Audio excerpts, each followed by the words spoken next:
आप सभी का स्वागत है स्टोरीज़ फॉर यू पर।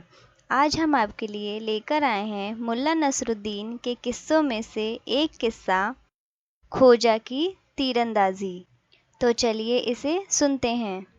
नसरुद्दीन खोजा के मुल्क का बादशाह खोजा की खिल्ली उड़ाने का कोई मौका हाथ से नहीं जाने देता था। ठीक यही हाल स्वयं खोजा का भी था। उसे जब भी मौका मिलता बादशाह की खिल्ली उड़ाने का, वह उसे कभी खराब नहीं जाने देता था।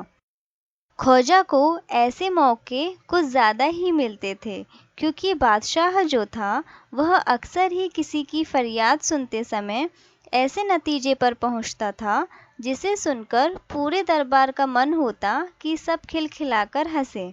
लेकिन जहां और लोग बादशाह की नाराज़गी के डर से मन ही मन मुस्कुराकर रह जाते, वहीं खोजा खुलकर बादशाह को यह बताने से नहीं चूकता था कि उसने कितना उल जलूल फैसला सुनाया है।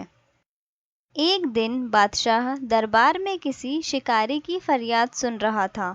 शिकारी अपने किसी कारनामे को बढ़ा चढ़ाकर पेश कर रहा था। अपनी बात को मजबूती देने के लिए उसने कहा, बादशाह सलामत, मेरी बात पर यदि आपको यकीन ना हो तो आप नसरुद्दीन खोजा से पूछ सकते हैं।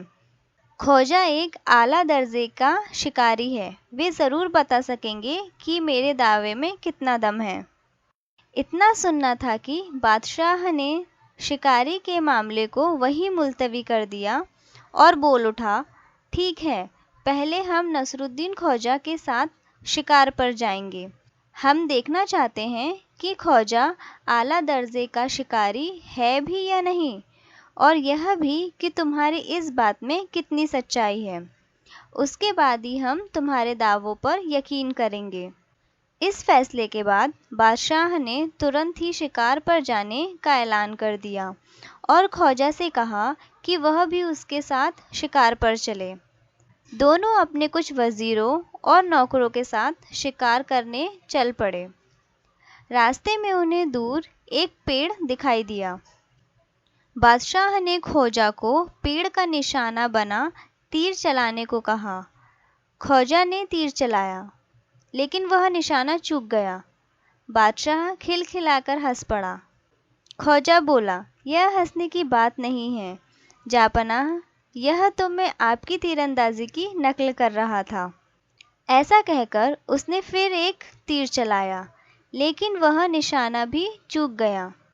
बादशाह फिर से एक बार जोर से हंस पड़ा। खोजा बोला, यह हंसने की बात नहीं है जापना, यह तो मैं वज़ीरों की तीरंदाजी की नकल कर रहा था। उसने तीसरी बार तीर चलाया और वह निशाने पर बैठ गया। देखा जापना, यह है मेरी तीरंदाजी, नसरुद्दीन खोजा की तीरंदाजी, खोजा ने गर्व से कहा। तो यहाँ पर ख़त्म होता है यह किस्सा, खोजा की तीरंदाजी। और ऐसे ही किस्से कहानियों के लिए हमसे जुड़े रहिए। आप सभी का बहुत बहुत शुक्रिया।